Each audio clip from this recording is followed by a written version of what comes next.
Bismillahirrahmanirrahim.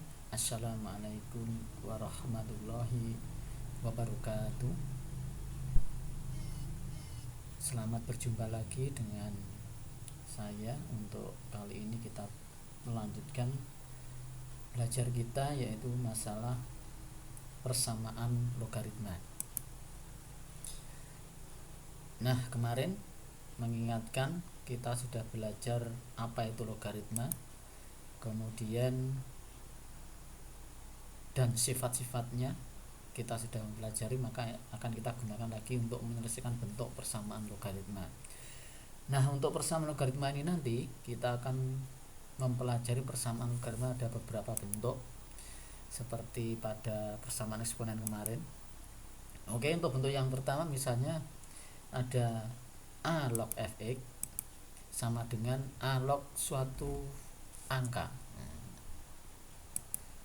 Suatu angka fx suatu fungsi dan ini suatu angka, maka nanti bentuk formalnya bakunya seperti ini, a log fx sama dengan a log, dengan catatan sekali lagi ini a nya bilangan pokoknya harus sama. Maka dalam persamaan logaritma ini nanti maka kita akan memperoleh himpunan penyelesaiannya, yaitu fx sama dengan p. Dan ingat, nanti setelah ketemu x-nya dari himpunan ini, dari persamaan ini, nanti memenuhi atau tidak tergantung syaratnya. Ingat, berarti nanti ada syaratnya, yaitu apa syaratnya? Seperti kemarin, yang dilogkan atau numerusnya atau numeriknya itu harus selalu positif, berarti fx ini harus lebih besar dari 0. Dan ingat, a ini tidak boleh 0, tidak boleh 1, harus lebih besar 0 juga, gitu kan. Begitu, berarti syaratnya fx harus lebih besar 0. Itu bentuk yang pertama. Kemudian bentuk yang kedua, a log fx sama dengan a log gx. Nah, sekarang ini bedanya, kalau ini tadi konstanta, ini suatu fungsi juga. Berarti a log fx sama dengan a log gx. Ingat, ini bilangan pokoknya sama. Maka kalau kasusnya nanti seperti ini bentuknya, maka hanya fx sama dengan gx, himpunan penyelesaiannya diperoleh dari situ. Dan ingat, tetap ada syaratnya. Syaratnya itu selalu bahwa yang dilogkan fx dan gx ini harus lebih besar 0. Nah, ini syaratnya selalu, ingat seperti ini. Kemudian yang ketiga nanti yang kita pelajari yaitu a log fx sama dengan b log fx. Ingat ini, nah sekarang bilangan pokoknya ini berbeda, tapi fungsi yang dilogkan numeriknya ini sama. Maka kalau seperti ini nanti himpunan penyelesaiannya fx harus sama dengan 1. Maka fx harus sama dengan 1. Ingat kemarin, log berapapun, kalau log 1 dengan bilangan pokok apapun pasti hasilnya 0. Berarti ini dan ini fx ini kita samakan sama dengan 1 karena ini bilangan pokoknya beda. Kalau ini nanti sederhana, begitu. Kemudian bentuk yang berikutnya yang keempat, ini ada, nah sekarang ada bilangan pokoknya itu hx sama suatu fungsi, intinya di sini fx ini gx. Maka ini kita peroleh himpunan penyelesaiannya tetap sama, fx harus sama dengan gx. Fx sama dengan gx. Syaratnya apa? Dengan syarat asalkan ini hx ini nanti harus, ingat, tidak boleh 1, tidak boleh 0, dan harus lebih besar 0. Maka syaratnya hx harus lebih besar 0, gitu aja. Ingat, hx juga tidak boleh 1 gitu ya. Maka di sini saya terus cukup aja gini, hx harus lebih besar 0. Dan yang kelima, yang terakhir nanti bentuk kelima yang kita pelajari, yang bentuknya seperti ini. Ini berarti suatu bentuk yang merupakan bentuk kuadrat nanti, seperti kemarin eksponen yang bentuknya kuadrat. Maka nanti kita selesaikan lewat persamaan kuadrat. Oke, begini gambaran umumnya yang akan kita pelajari untuk persamaan logaritma. Berarti ada bentuk 1, 2, 3, 4, 5. Sebenarnya ada bentuk yang lain-lain, tapi yang kita pelajari cukup sementara ini dulu aja. Oke, untuk itu kita lanjut, kita masuk ke bentuk yang pertama dulu. Ini nanti dalam video ini nanti kita masuk bentuk 1 dan bentuk 2 dulu aja. Oke, kita lanjut bentuk yang pertama seperti apa. Nah, untuk contohnya bentuk yang pertama mengingatkan lagi saja, kalau ada bentuk A log fx sama dengan A log p, berarti sekali lagi himpunan penyelesaian diperoleh dari fx sama dengan p. Fx sama dengan p dengan syarat nanti fx ini harus lebih besar 0. Ini seperti apa atau sebenarnya? Oke, lebih pahamnya kita contohnya satu aja, misalnya seperti ini. Log x-3 ditambah log x-2 sama dengan log 2.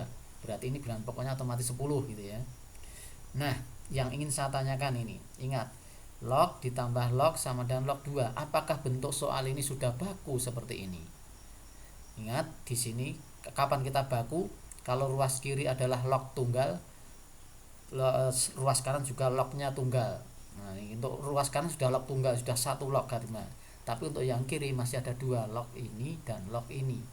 Nah, berarti supaya menjadi baku, berarti ruas kiri kita jadikan logaritmanya bentuk tunggal. Ingat, kita menggunakan sifat bahwa log ditambah log, maka log ini kali log ini, penjumlahan menjadi perkalian. Oke, sifatnya seperti itu. Maka log ini sama log ini, ingat ini dan ini kita kalikan, penjumlahan menjadi perkalian. Nah, kalau sudah seperti ini, berarti ini kan sudah baku. Berarti kalau sudah baku, kita kalikan hasilnya seperti ini, berarti sudah baku. Log sama dengan log, ingat log sama dengan log, berarti siapa yang dianggap fx? Nah, ini yang dianggap fx. Siapa yang dianggap p? 2. Nah, berarti ini p fx dan ini adalah p nya, maka himpunan penyelesaiannya adalah fx sama dengan p. Berarti ini sama dengan ini, himpunan penyelesaiannya. Nah, berarti kita selesaikan persamaan kuadrat ini, berarti kita ketemu sebuah persamaan kuadrat. Nah, ini ruas kiri kita pindah, ruas kanan kita pindah ke ruas kiri, sehingga kita memperoleh x kuadrat min 5x plus 4. 2 pindah sini jadi min, jadi 6 dikurangi 2 jadinya 4. Nah, untuk menyelesaikan ini berarti kita harus memfaktorkan. Ingat bagaimana memfaktorkan ini, selalu kita ketemu faktor x kuadrat, berarti x kali x. Terus ingat berapa kali berapa ketemunya 4. Ingat berapa kali berapa ketemunya 4, itu kemungkinannya 1 kali 4 sama 2 kali 2. Tetapi kalau di jumlah itu harus min 5. Saya ulangi, berapa kali berapa, ada dua angka, 2 berapa kali berapa, kalau dikali itu min 4, ketemunya 4, dikali ketemunya 4, tapi kalau dijumlahkan ketemunya 5. Nah, dari sini kita yang paling mungkin adalah 1 sama 4. Ingat, dikali plus jumlah min, berarti min semua. Berarti yang satu min 1, yang satunya adalah min 4. Sehingga kita memperoleh x min 1 sama dengan 0 atau x min 4 yang sama dengan 0. Nah, berarti kita memperoleh ini. Dari x min 1 sama dengan 0 kita akan memperoleh nilai x sama dengan 1. Kemudian dari x min 4 sama dengan 0 kita memperoleh nilai x sama dengan 4. Nah, berarti kita mempunyai nilai x nya, himpunan penyelesaiannya adalah 1 sama 4. Tapi ingat, ini belum selesai. Harus dipenuhi syarat. Yang ini apakah memenuhi semuanya atau salah satu. Maka untuk ngeceknya, untuk misalnya x sama dengan 1, kita cek ini memenuhi atau tidak. X sama dengan 1. Ingat syaratnya fx sama lebih besar 0. Artinya fx tadi kan soal ini kan x min 3 harus lebih besar 0, maka ini kita akan memperoleh nilai x nya harus lebih besar 3. Kemudian yang satunya lagi adalah x min 2, ini juga harus lebih besar 0 karena log min tadi tidak boleh, maka ini harus juga lebih besar 0. Nah, berarti kita memperoleh x lebih besar 2. Berarti himpunan penyelesaian yang memenuhi itu harus lebih besar 2 dan lebih besar 3, artinya harus lebih besar 3. Padahal ini 1. Apakah 1 ini lebih besar dari 2? Jelas tidak. Apakah 1 lebih besar 3? Jelas tidak. Maka 1 tidak memenuhi. Sekarang kalau 4 apakah lebih besar 3? Ya. Apakah lebih besar 2? Ya. Berarti X sama dengan 4 yang memenuhi. Berarti X sama dengan 1 tidak memenuhi. Begitu maksudnya, berarti hanya X saja, X sama dengan 4 saja yang memenuhi himpunan penyelesaian soal ini. Oke, seperti ini untuk contoh bentuk yang pertama. Mudah-mudahan bisa dipahami. Ingat sekali lagi syaratnya seperti ini. Oke, sekali lagi untuk mencari syarat ini bisa dengan cara lain. Ini memenuhi, misalnya X sama dengan 1, masukkan ke X min 3, ketemunya plus atau min, gitu aja. Oh ternyata X kalau kita ganti 1 min 3 ketemunya kan min, berarti tidak memenuhi 1 otomatis. Dimasukkan sini juga min, berarti 1 tidak memenuhi. Begitu. Sekarang kalau X sama dengan 4, coba cek. 4 dikurangi 1, 4 dikurangi 3, ketemunya 1, lebih besar 0 kan. 4 dikurangi 2, ketemunya 2, lebih besar 0 kan. Nah itu caranya begitu, untuk ngecek memenuhi atau tidak, atau dengan cara melihat ini. Begitu, bisa seperti ini atau bisa langsung dimasukkan ke fungsinya. Ingat, 1 masukkan ke X min 3 ketemunya plus atau min. Kalau plus memenuhi, kalau min tidak memenuhi. Begitu juga X sama dengan 4 masukkan ke sini ketemunya plus atau min. Yang memenuhi adalah yang harusnya ketemunya plus. Oke, begitu. Mudah-mudahan sekali lagi bisa dipahami. Sekarang kita lanjut untuk bentuk yang kedua.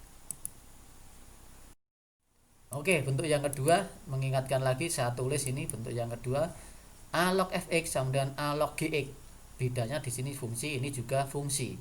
Maka ini nanti syaratnya fx harus lebih besar 0, gx juga harus lebih besar 0, dengan diperoleh fx sama dengan gx. Kemudian syaratnya fx dan gx harus lebih besar 0. Oke. Untuk lebih jelasnya contoh misalnya seperti ini. Nah, misal seperti ini. Tentukan nilai X yang memenuhi persamaan seperti ini misalnya. Ingat, yang ingin saya tanyakan lagi, log 3x plus 2 sama dengan log X kuadrat min 3x plus 7. Apakah soal ini sudah bentuk baku? Lihat, ruas kiri harus 1 logaritma, sudah. Ruas kanan harus 1 logaritma, sudah. Oh, berarti ini sudah bentuk baku. Berarti siapa itu fx? Berarti sudah tahu 3x plus 2. Siapa gx? Berarti X kuadrat min 3x plus 7. Maka dari sini sehingga kita dapat menarik kesimpulan bahwa fx sama dengan gx. Siapa itu fx? Ini. Siapa itu gx? Itu ini. Maka harus sama dengan. Nah dari sini akan kita ubah menjadi persamaan. Berarti yang sama kan yang kiri aja, berarti yang kiri ini saya bawa ke gini. 3x plus 2 saya bawa ke sini. Berarti 3x ke sana menjadi min. Kemudian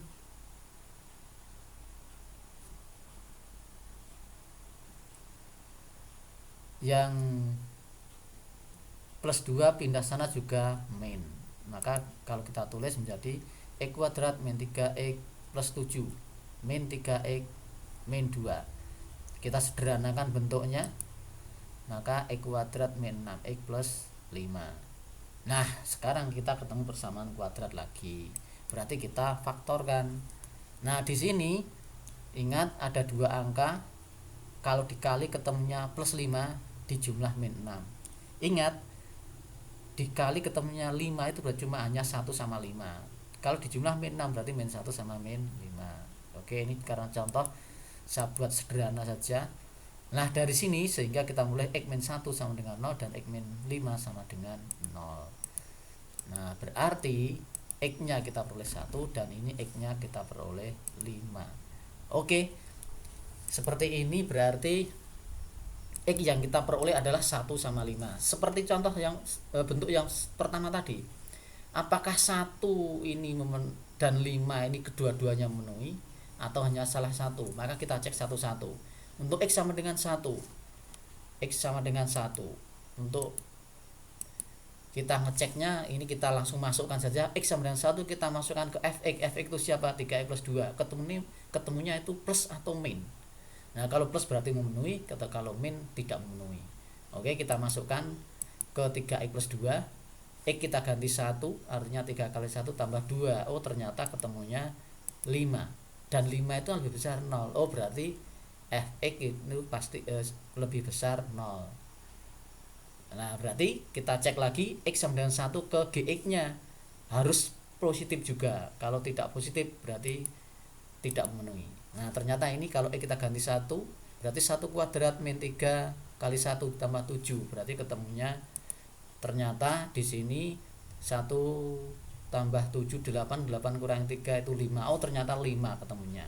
Berarti 5 ini lebih besar 0. Oh, artinya x sama dengan 1 ini adalah memenuhi. Berarti ini merupakan himpunan penyelesaian dari soal ini. Ingat sekali lagi syaratnya x sama dengan 1 masukkan ke fx. Oh, ternyata ketemunya positif. Masukkan ke gx, ternyata ketemunya positif. Karena kedua-duanya ketemunya positif, maka x sama dengan 1 memenuhi. Begitu. Nah, sekarang kita cek yang x sama dengan 5 memenuhi atau tidak. Nah, oke, dengan cara yang sama.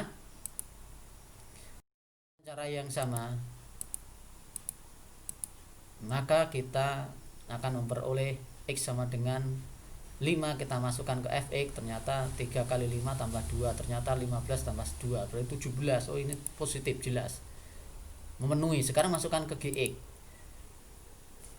X kita ganti 5, berarti 5 kuadrat dikurangi 3 kali 5 tambah 7. Ini 25 dikurang 15 kan sudah positif. Positif tambah 7, ternyata hasilnya 17 juga. Berarti ini ketemunya positif juga. Oh, berarti kalau begitu kesimpulannya x sama dengan 5 ini adalah memenuhi. Berarti x sama dengan 5 adalah juga merupakan himpunan penyelesaian soal tadi. Jadi dapat disimpulkan himpunan penyelesaian dari soal tadi adalah 1 sama 5. Oke, begini untuk contoh yang kedua, bentuk yang kedua. Mudah-mudahan ini bisa dipahami. Untuk video pembelajaran ini cukup ini saja, bentuk 1 dan 2, dan masing-masing saya beri contoh satu-satu. Nah, untuk lebih pahamnya nanti silahkan untuk mencoba latihan soalnya yang saya tugaskan di Google Classroom. Dan sebagai penutup saya titip kalimat seperti ini.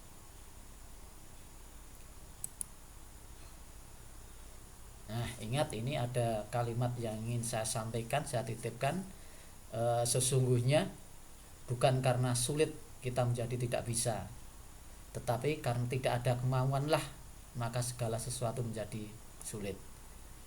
Nah, untuk itu mari kita tetap berusaha, kita tetap semangat, kita tetap bermotivasi yang tinggi, berusaha untuk mengatasi segala kesulitan yang kita hadapi. Karena sesungguhnya hidup ini adalah menyelesaikan sebuah permasalahan. Terima kasih. Wassalamualaikum warahmatullahi wabarakatuh.